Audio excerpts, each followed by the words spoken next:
Yeah. On to the Blades problem child testing with Jaunimba versus Jaunimba. With Inferno Jaunimba. Nimba. With Hello, Inferno Jaunimba. Nimba. Okay, John number Sweet 1's Nimba. build is Master Blast, Sirius, and Draconic Aura. John number 2 build is Rush Blast, Sirius, Warrior Lineage, and Lightbody, and we are testing the first AI of Broly. Broly. So, very similar to what I asked. Oh, wait a about- second. They look the same. Yeah, we definitely didn't have the same colors at all. No, you can tell the difference now. Oh, yeah, there we go, yeah. The Anyway. light purple is 1, the dark blue is 2. But yes, you were saying? So, what team is Jaunimba on? The Blade. The Blade, right? Yes, the Blades. So now, what are the Blades looking to improve on this particular problem child? Jaunimba was probably the biggest disappointment of the team. Well, you might say Jeez. Yajirobe was, but Yajirobe was at least very entertaining. Jaunimba started off and has so much potential, and yet he just didn't do much last season. Now, Okay. the Blades get kind of an unfair rap, because last season their coach pretty much did nothing. Like, they changed maybe once the whole season, and then they were just left the same build all season. So they didn't get a chance to adapt like all the other teams did. Gotcha. The Blades now have a new coach and a new fan base that are really working on them and really trying to... I love this. This is just like hockey. Isn't it? And honestly, like the whole thing is, I've been talking to Durangel. They're kind of like trying to literally like gut out the Blades and rework the entire team. They're rebuilding. Yeah, and Jaunimba he was just a disappointment because he should have been so much better than he was, and he wasn't. Yep. Gotcha. You have Tapion was pretty consistent, a really good spam. He's one of the best spammers in the game, which is Blast 2's. Trunks was a pretty consistent finisher, and Yajirobe wasn't great. Let me put it this way. He has a move called the Sensu Bean that can take him from almost no health to full health, and he would still lose. Oh, dear. But even though he would lose, the amount of damage he would inflict in that time was great. You know? Okay, so he still had purpose. He still could Right. fit in with the team. He could still carry at least a little bit of weight. But Jaunimba just completely fell flat all the time. Eh? Oh, and Jaunimba 1 pulls out this one with a bar and a half left. I think he actually came back after a little bit there. So on to Ratch 2. Yeah, and the thing with Jaunimba is that when we tested the Blades, when we debuted the Blades, he did pretty well. And at the beginning of the season, when Jaunimba came out, people got scared because they're like, "Oh God, it's Jaunimba." By the end of the season, it was like, "It's Jaunimba." Whatever. Yeah. So I think that's why he was chosen for the problem child test to really try and work him out. There's something to be said about, and I want to say this to all teams who are watching this, even though the Blades are probably the only one watching this. Hi, Blades. Hi, It's Blades. me. When we do the 7-point builds, because Inferno, the one thing we're going to do new this season is we're choosing one player from each team to get a full 7-point build instead of a 5-point build. Gotcha. They're like their elite superstar captain type. Exactly. Well, that's the thing. That's the way everyone looks at it. They look at it like people are like, "Oh God, I want my best player so that I can make him even stronger." And the thing that they're missing out on, which I think is a big mistake, and the exact same reason why we're doing the problem child test, I would almost want that 7-point build on my worst character. Because I would much just rather... make it more well-rounded. I guess Exactly. it depends on the coach's strategies, but yeah. Exactly, yeah. I mean, there's two ways to look at it, but the thing is that everyone seems to be going for, "Oh, I want to get my best player and make him a superstar." Whereas I would almost want to say, you know what? I'd rather have 4 consistent players than 2 decent, 1 superstar, and 1 bad. Fair enough. Now, can't you like trade or change your roster in between seasons at you least a little bit? can- Like if this Jaunimba guy completely shat the bed, couldn't they just replace him with something? Yes, they could, and they did look at it. The problem is that most teams are very limited in their choices because it has to fit your theme. For Yeah. example, Blades, they would need someone who uses sword attacks, and that's limited. There's like General Tao, and of course someone who's not taken by another team. There's General Tao, and I think another, and they did test them, but they actually ended up sticking with Jaunimba. Okay. But yeah, and there's some teams too that have like no one that really. I mean, it's just like those 4 people really. Actually, I don't think there's any team that has no one. Even the Majins, at first they had no one, but I gave them the Majub, who technically, you can't really deny it because it's in his name, Majub. You know, so who's the reincarnation of Boo. So One did a very good job. Yes, he did. He won both rounds. Good job, one. Okay, on to the next set of Janemba matches, which is same builds, of course, but with Boo AI.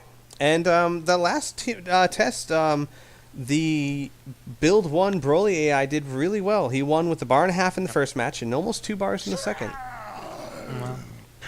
Let's see if he keeps it up. Forgive the layman question, but are there only really 3 AI types, or are there? No. There's like 12 or 13, I think. Okay, just because Broly and Boo AI keep on coming up, so because they're just very think popular. They're very popular AI. Basically, over Season 1 and Season 2, certain AIs have been very impressive, and they'll be a lot more popular. Like, for example, an AI you'll almost never see is the Goku AI. Because everyone who gets the Goku AI tends to derp out. Whereas Broly and Boo, respectively, or both of those, tend to be pretty good on almost everyone. They work really well on some people, and other people they don't work that well for, but they're some of the stronger AI types out there. See, I'm curious, though, because I know this game is relatively balanced, and if everyone starts drifting toward... Not really. Okay, it's not? Okay, Because I was about to say, if everyone starts drifting towards only 2 or 3 different AIs, someone could, do a big upset by doing something that could counter those AIs, but it doesn't work that way. Well, no, it does work that way still. Actually, it kind of doesn't. Players... Well, actually, no. We're blessed by 2 things. One, characters play really differently. And this is not a balanced league because there are some characters out there who are just better. Garbage. Or just really good, Right, like you have Cell, who has like 4 transformations, and each transformation heals a half bar of health. And he can grab you and steal life from you. And he has a Blast 2 move that steals life from you. You know what I mean? He's a better character than a lot of characters out there. And we also blessed with a lot of teams that have different philosophies. God, Build 1 wins again. With over 2 bars left. With a vengeance, yeah. All right, let's do this one again. I'm starting to see a pattern here. No, we're also blessed by a lot of team coaches and teams in general who have very different philosophies. There's some teams that believe in putting, like, for example, putting your best guy as a starter, whereas other teams think your best guy should be a finisher.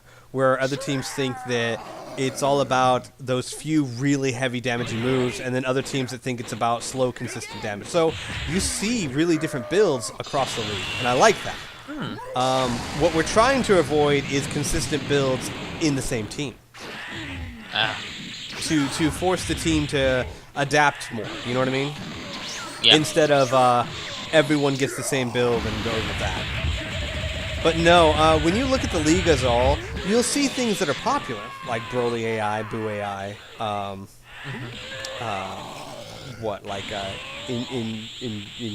Incredulous, not Incredulous, whatever. But Dende's Healing, you'll see things that are popular and things that aren't. But overall, you see a very wide variety of builds. Okay. So, okay. All right. That answers my question perfectly, Squee. Man, yeah, number 1 is... Well, no, it's pretty much even now, right now, but... Pretty much. I don't know. But I'd say overall, 1 is... On both AIs, is just really impressive. Yeah. Well, fighting against itself, at least.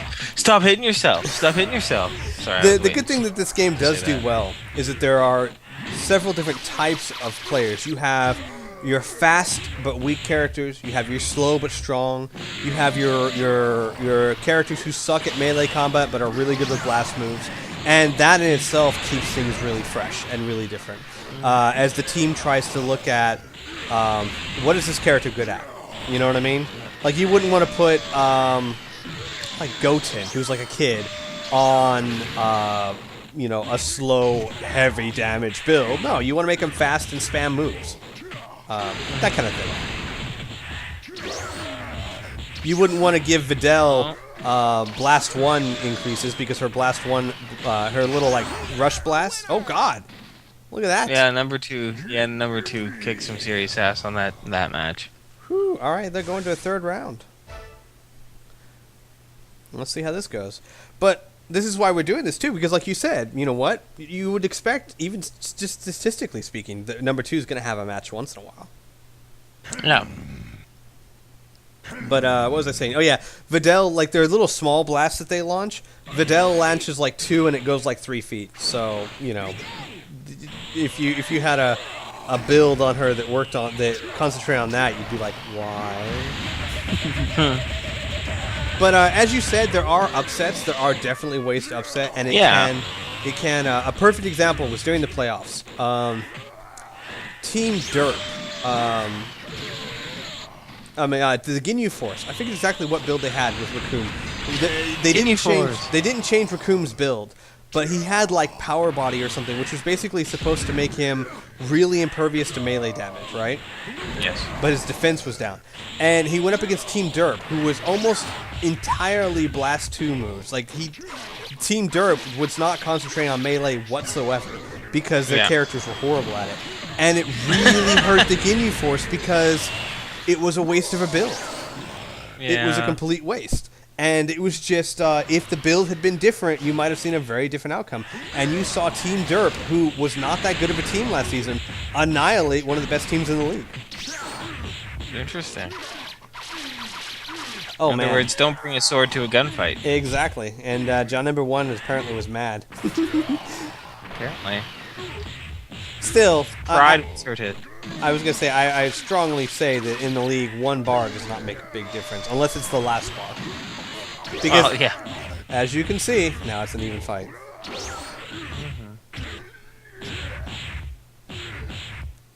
God, all the I love how when they fight, their swords just appear and disappear. Where do they store them, I wonder? In their tail? In their tail. Comes out of the tail. I don't know. I know that's where I would store it. Trunks is like the only one. He actually has a sheath on his back that'll stick it. Yeah. You know? Oh. And Yajirobe actually has it. He keeps it sheathed too, so. Everyone else, it just appears out of nowhere. Oh. Oh, and one was like, nah, I'm not going to let that happen again. All right, last match. Janemba versus Janemba. Oh, I thought it was going to be someone else. With Frieza AI on both. This should be interesting because both the first 2 AIs were very heavy emphasis on attack and progressively aggressively pursuing your opponent, and Frieza is very much emphasis on long distance blasts. I see. So this should be a very different fight style. Should be. As I say this, builds. And as I say this, they're like teleporting into each other's faces and just punching each other in the face. They're like, "We'll show you, Squee, you idiot. You know nothing."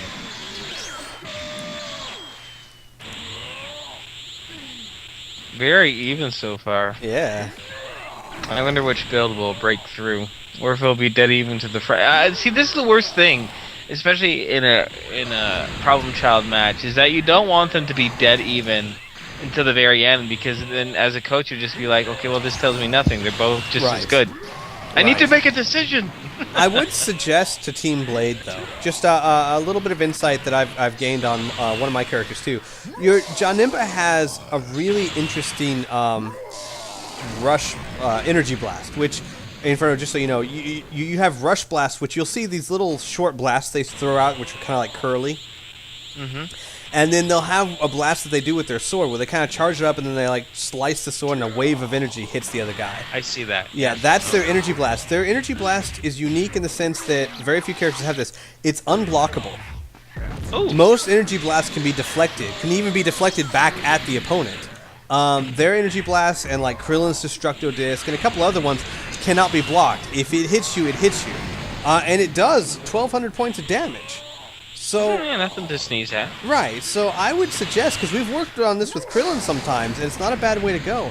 There are Pataras out there that will increase that damage up to, say, 1,500 or 1,600 points of damage. And if you think the inner match, he hits with, say, even 8 or 9 of those.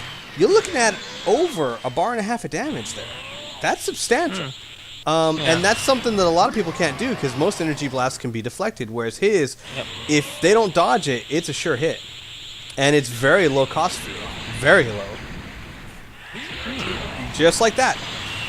So something, some food for thought. Oh, wow. And number 1 comes back in the first Frieza fight. But with only half a bar left, so not really definitive on either way. But yeah, Blades, food for thought. Just, maybe something to try. Especially now, I'm thinking now that you're using that you're testing the Frieza AI, which is what made me think of it, which concentrates on blasts. We did that a couple times with Krillin in Season 2 with some moderate success. I'm not sure if we're going to be going that way in Season 3 just because we're... What the? Okay. Yeah, I was like, what happened there? We're kind of going a different route. But something to keep, just a little word from a fellow Destructo Disc Energy Blast guy.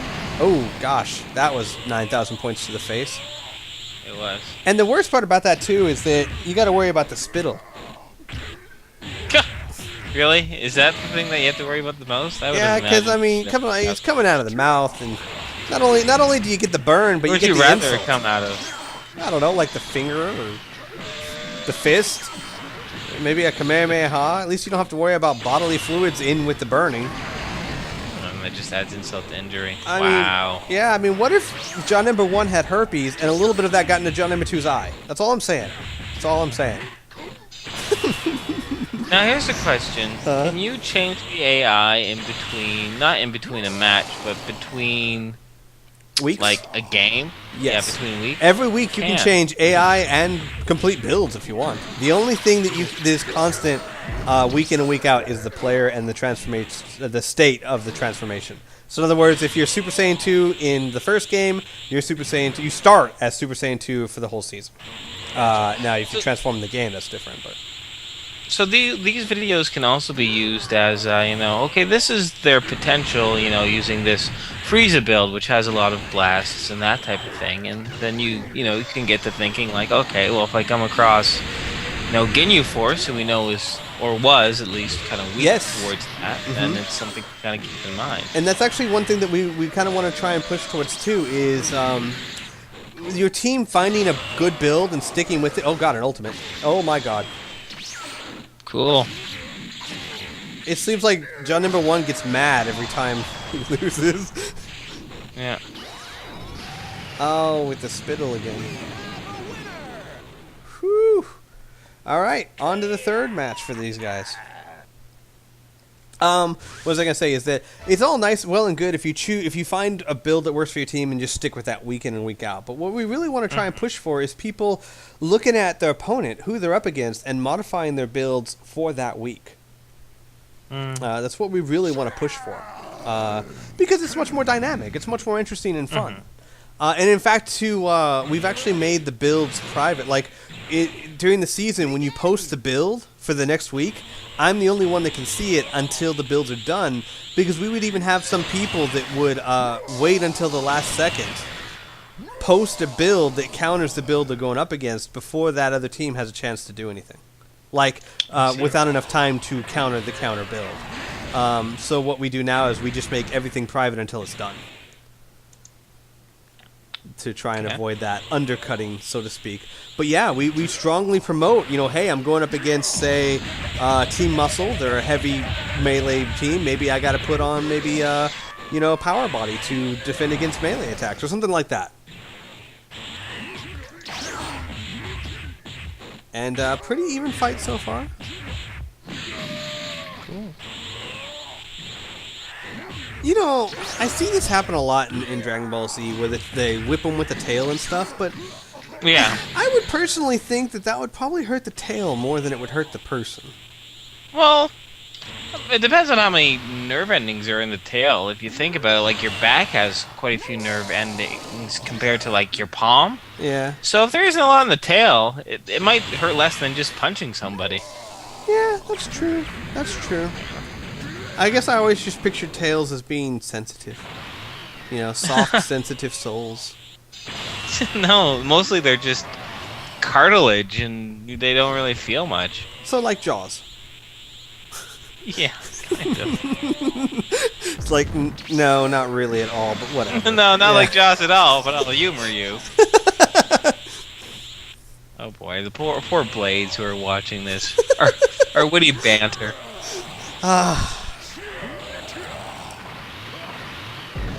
Still so far, an even match. Yeah, Both of them very at full even. power. And here's the thing you don't want to see in a match like this, in my opinion. You don't want to see a bunch of ultimates, because That won't unless do that's what you're anything, going really. for, is from to spam ultimates, because ultimates are so damaging that it kind of basically all it does is cut down on your testing time. Yeah, and not only that, but every team, every character has an ultimate that does ridiculous amounts of damage, so it's not going to tell you anything really unique about them that you have Right. to fix or change. The only way it's helpful is if you're trying to go for a character, you want him to use the ultimate over and over. And ultimate connects. Ouch. This could be... I think this is it, folks. Yeah. And, I would say this last Frieza AI test batch, kind of not very definitive. No. I would say overall, I'd go with build 1, especially in the first two AI. Either Broly or Boo. Both of them were pretty darn good. The Frieza AI, gosh, those were both even. I would Yeah. say that if you want to go with Frieza, you're going to need some more testing. It might be because like when it's indecisive like this, you don't know if it was the AI was bad or it was really good on both. So either you're going to do more testing with Frieza, or I would almost maybe lean towards a Broly or Boo build 1. But that is not for me to decide. That is for you, the viewer, to decide. As long as you're on the Blades. If you're like on another team, get out here. All right, everyone. Bye. Bye.